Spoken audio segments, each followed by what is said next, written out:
बोलना चाहता हूँ, तुम्हारे फाइलों में विश्वविद्यालय का मौसम गुलाबी है, तुम्हारे फाइलों में विश्वविद्यालय का मौसम गुलाबी है, लाखों जूते है, दावा किताबी है, लाखों जूते है, दावा किताबी है।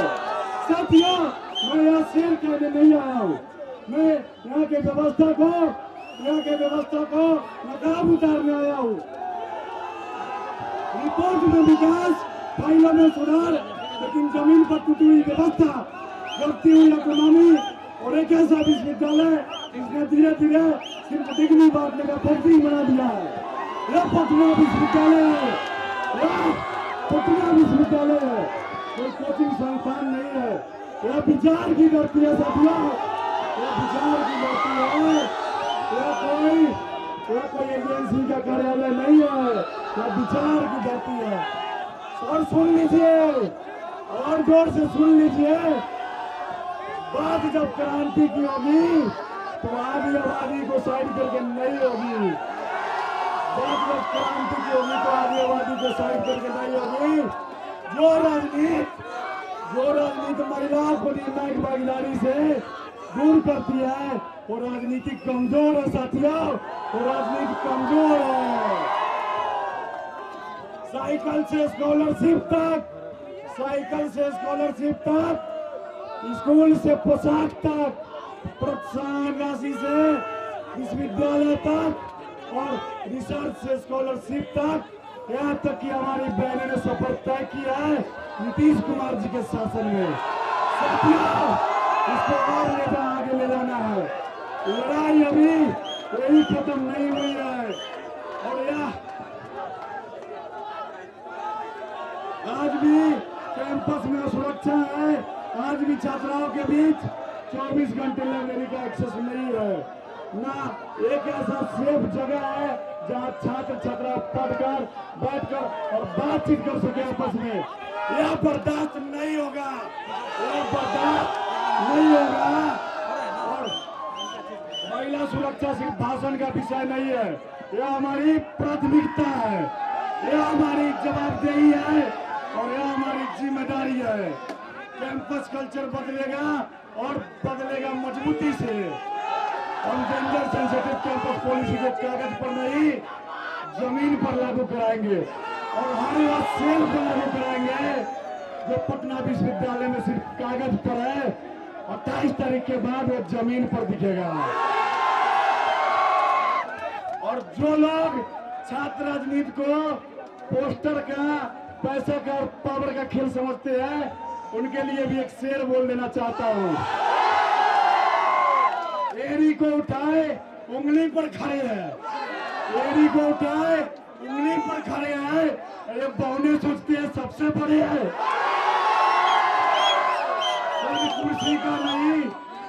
कुर्सी का नहीं विचार का बड़ा होता है और हमारा विचार एकदम साफ है।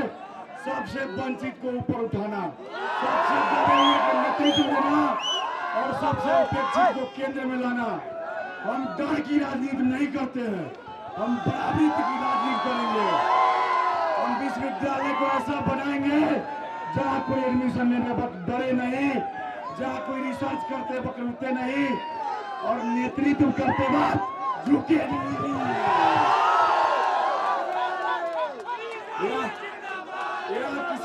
यह किसी व्यक्ति का चुनाव नहीं है साथियों, यह किसी व्यक्ति का चुनाव नहीं है, यह हमारे विश्वविद्यालय को बचाने का चुनाव है। या तो हम इसे बचा लेंगे और नहीं तो अपने आंख के सामने गिरते देखेंगे साथियों। या तो हम इसे बचाएंगे या चुपचाप देखेंगे। मैं चुप नहीं बैठूंगा, मैं समझौते नहीं करूंगा और मैं पीछे नहीं हटूंगा, क्योंकि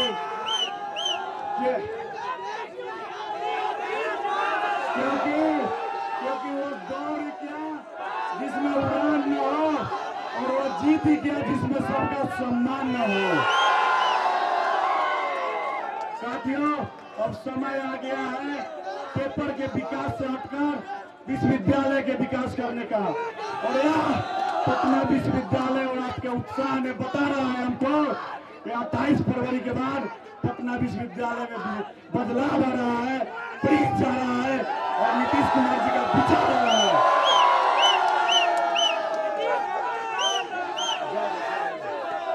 28 तारीख के बाद प्रिंस आ रहा है, बस अब 4 ही घोषणा बाकी है। पटना विश्वविद्यालय में बदलाव आ रहा है और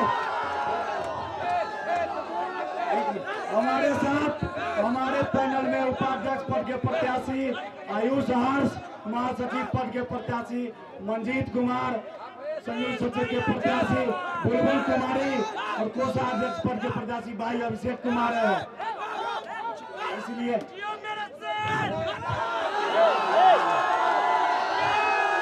पटना विश्वविद्यालय में बदलाव का शुरुआत हो चुका है और बस औपचारिक घोषणा के बाद पटना विश्वविद्यालय को जो दीमक की तरह खा रहे हैं उनको भी हम लोग आपके सामने लाने का ही करेंगे। विश्वास रखिए, प्रिंस आ रहा है, पटना विश्वविद्यालय बदल रहा है, नीतीश जी का विचार पटना विश्वविद्यालय में आ रहा है। धन्यवाद। बेदार सुबह में हमको जागने दो। साथियों, साइंस कॉलेज के इस ऐतिहासिक मंच से मैं बाबा साहेब अम्बेडकर, सावित्रीबाई फुले, फातिमा शेख और पेरियार को अपना क्रांतिकारी इस्तकबाल, जय भीमलाल सलाम पेश करती हूँ। मैं यहाँ जहानाबाद की बेटी, नीट छात्रा, बैरिया की बेटी, बक्सर की बेटी, औरंगाबाद की बेटी, इन सब की आवाज की हुंकार बनकर खड़ी हूँ, इनकी चीख की पुकार बनकर खड़ी हूँ। साथियों, आज हम देखते हैं कि बिहार में शिक्षा का जो मॉडल है उसको बिल्कुल जर्जर कर दिया गया है। पटना यूनिवर्सिटी ऐसी यूनिवर्सिटी है जो पूरे बिहार भर में शिक्षा का नेतृत्व करती है और आज पूरे बिहार में हम देखते हैं कि पेपर लीक, एग्जाम लेट से पूरा बिहार जूझ रहा है। पटना यूनिवर्सिटी एकमात्र ऐसी यूनिवर्सिटी थी जहाँ सेशन लेट नहीं हुआ करता था, जहाँ एग्जाम लेट नहीं हुआ करता था, जहाँ टीचर की बहाली नहीं हुआ करती थी। और अब इस साजिशकारी सरकार ने और इसके सरकारी छात्र संगठनों ने ये कोशिश की है कि पटना यूनिवर्सिटी में भी शिक्षा के स्तर को जर्जर कर दिया जाए, तार तार कर दिया जाए। 2003 से हम देखते हैं कि यहाँ शिक्षकों की बहाली नहीं हुई है, कर्मचारियों की बहाली नहीं हुई है। आईटी सेल के निजीकरण के चलते लगातार सेशन लेट हो रहा है। तो हम सवाल पूछते हैं कि केंद्र में सरकार आपकी है, राज्य में सरकार आपकी है, यूनियन आपका सरकारी है, तो फिर क्यों नहीं छात्र हित में आपकी आवाज सुनाई देती है। साथियों, ये जो चुनाव है ये कोई आम चुनाव नहीं है, ये चुनाव है कैंपस को बचाने का, कैंपस में महिलाओं और हाशिए के तबके के छात्रों को भागीदारी को बचाने का। ये चुनाव है शिक्षा और रोजगार के सवाल को उठाने का और बुलंदी से उठाने का। बिहार की गली कूचे से आती है महिलाएं, आंखों में सपने लेके आती है महिलाएं, अपने खानदान, अपने मोहल्ले से पहली और अक्सर अकेली होती है महिलाएं। और ये सरकार उनके सपने को, जो सपना वो देखती है कि कुछ अलग होगा, कुछ नया होगा, उस सपने को कुचलने का काम करती है ये सरकार। और ये निकम्मी यूनियन सबसे बड़ी हथियारी है उन महिलाओं के सपनों का।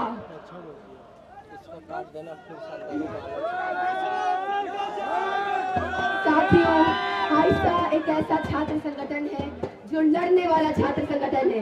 आज जो प्रेसिडेंशियल डिबेट हो रहा है उन महिलाओं के लड़का है जिनका नाम दबाया, लेकिन कोशिश की गई कि उनके नाम दबा दिया जाए। हर उस कतार में जहाँ महिलाओं की और हाशिए के तबके के छात्रों की भागीदारी की बात हो रही है, हर उस कतार में सबसे आगे दिखता है आइसा।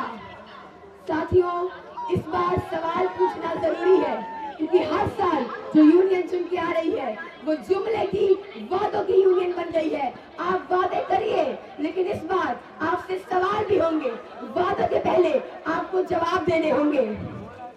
साथियों, इस बार आपके सामने छात्र संघ चुनाव के 2 मॉडल हैं। एक मॉडल है भौकाली और दबदबे का, जहां पर पिज्जा, बर्गर, मोमो चल रहा है, जहाँ पर दमन चल रहा है। एक हाइपर मैस्कुलिन मॉडल है जहाँ पर महिलाओं की भागीदारी को खत्म किया जा रहा है, जहाँ महिलाएं आ भी रही है तो टोकन आ रही है, क्यों नहीं वो महिलाओं के सवालों पर बात कर रही है। इसके बरक्स आयशा का आंदोलनकारी मॉडल है, महिलाओं की भागीदारी का मॉडल है, हाशिए के तबके के स्टूडेंट्स की भागीदारी का मॉडल है, लड़ाई पढ़ाई की मॉडल है, सवाल पूछने वाला मॉडल है। ऐसा मॉडल है जहां महिलाएं बेखौफ आजादी से आवाज उठा सकती हैं, जहां महिलाएं अपने खुद की आवाज उठा सकती हैं। साथियों, इस बार इस दूसरे मॉडल को उखाड़ फेंकना है और जो आंदोलनकारी मॉडल है उसको चुनना है। इस बार यूनियन में ऐसी महिलाओं को, ऐसे छात्रों को लाना है जो छात्र हित में बोलते हैं, जो लगातार बिहार की, पटना की सड़कों पर दिखे हैं न्याय मांगते हुए, जहानाबाद की बेटी के लिए, बैरिया की बेटी के लिए, बक्सर की बेटी के लिए, मधेपुरा की बेटी के लिए, औरंगाबाद की बेटी के लिए।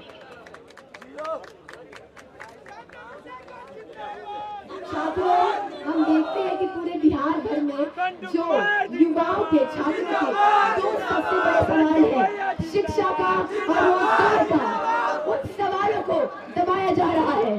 छात्रों को यहाँ पर दो चीजें चाहिए।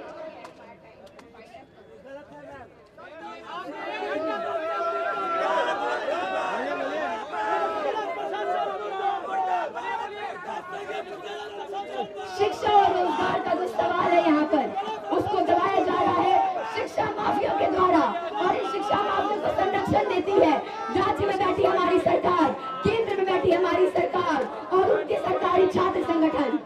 हम देखते हैं कि लगातार बिहार में पेपर लीक हो रहे हैं, लगातार बिहार में शिक्षा का जो स्तर है उसको गिराया जा रहा है और उस पर कोई आवाज नहीं उठाई जा रही है।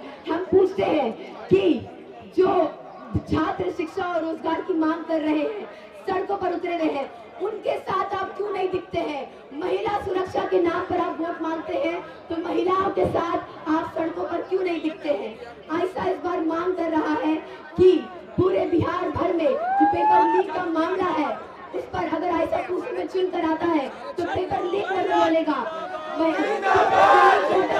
टीचर्स ट्रेनिंग कॉलेज में जो महिलाएं तैयारी कर रही है उनको टीआरई में मौका मिले, इसके लिए आयशा आयोग से लड़ेगा। साथियों, इस बार आयशा जीएस का शुरुआत करता है, निजीकरण के खिलाफ बोल रहा है और लगातार ये कोशिश कर रहा है कि छात्रों को जो मूलभूत सुविधा जिसके आधार पर हर साल ये सरकारी छात्र संगठन, हर साल ये भोकाली वाले छात्र संगठन, हर साल ये भोकाली वाले उम्मीदवार आते हैं, वो अगली बार इन मुद्दों पर बातें न कर पाए, उनको जवाब देने पड़े। आयशा इस पर लड़ेगा, इस पर काम करेगा, अगली बार जवाब लेकर आएगा। साथियों, इस बार आयशा ने 3 पैनल दिए हैं। अध्यक्ष पद से मैं सवाफरीन उम्मीदवार हूँ, मेरा बैलेट नंबर है 1। उपाध्यक्ष पद से है विवेक कुमार, हमारे जुझारू साथी, जिनका बैलेट नंबर है 8। और मैं शांतनु शेखर और मंच में उपस्थित पटना विश्वविद्यालय के डीसी महोदय एवं तमाम शिक्षकगण को प्रणाम करता हूँ। साथियों, जिस तरह से आपने देखा होगा, लगातार पटना विश्वविद्यालय की लड़ाई मैं 2019 से लड़ता आया हूँ, उस लड़ाई को जारी रखने का काम करूंगा। मैं बताना चाहता हूँ कि जितने भी छात्र संगठन के लोग आज इस मंच पे आए हैं, उनसे एक बार पूछा जाए क्या उसने पटना विश्वविद्यालय के लिए आज तक एक सवाल और जवाब किया है, तो आपको मिलेगा नहीं।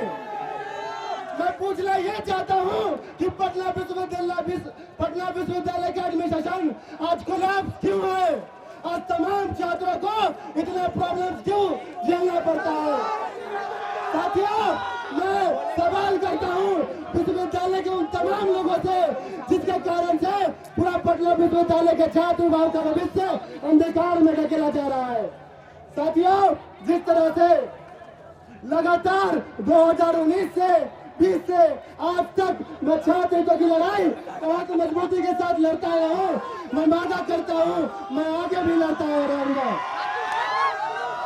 जिस आप लोगों ने देखा होगा मुझे संघर्ष पे, चाहे वो मामला मगध महिला कॉलेज के ओवर ब्रिज का हो, या फिर मगध महिला कॉलेज में डिस्पेंसरी खुलवाने का हो, या फिर छात्रावास का हो, या फिर पटना विमेंस कॉलेज के तमाम समस्याओं, स्पेशल लेवल चाइल्ड, या फिर साइंस कॉलेज के लाइब्रेरी कैंटीन का हो, इन मुद्दाओं पे अगर कोई मिलेगा तो बस शांतनु शेखर मिलेगा।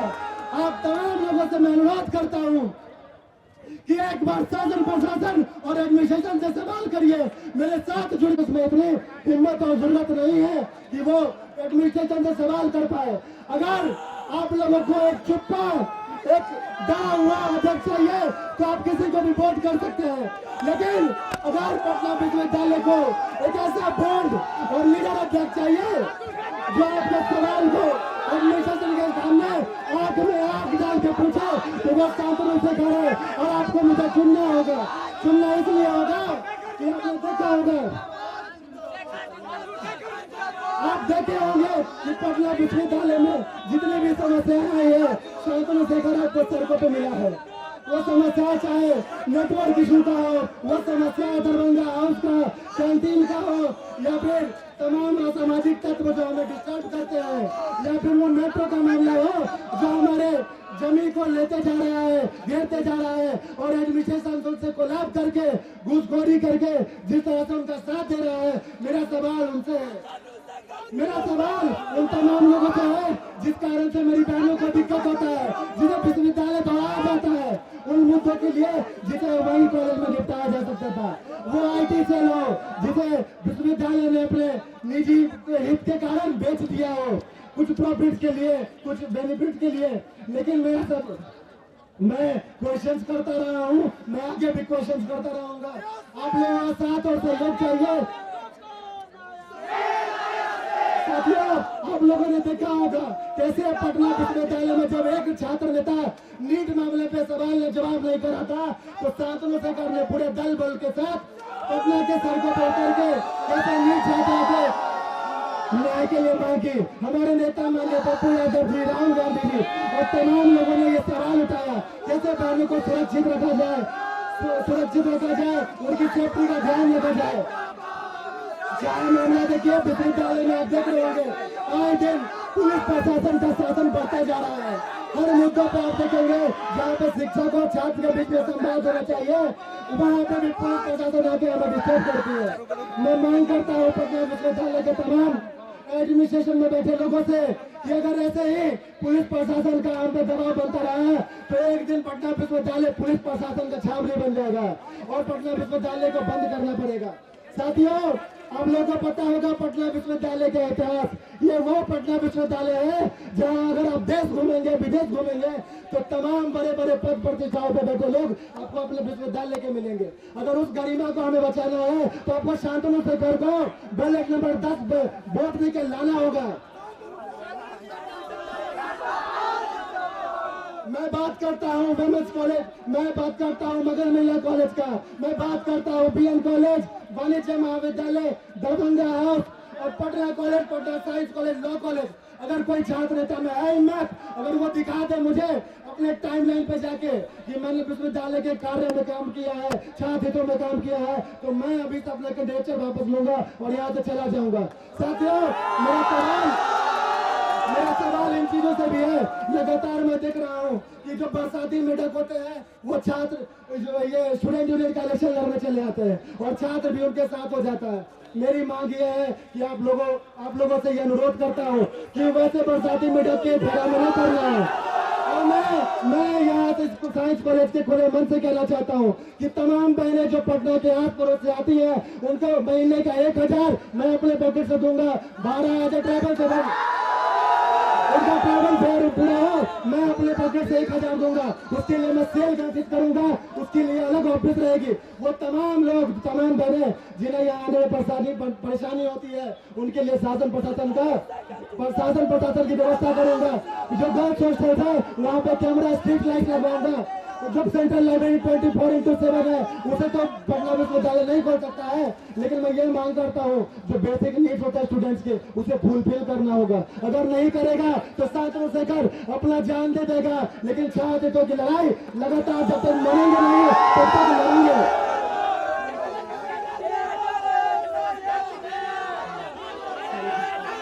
साथियों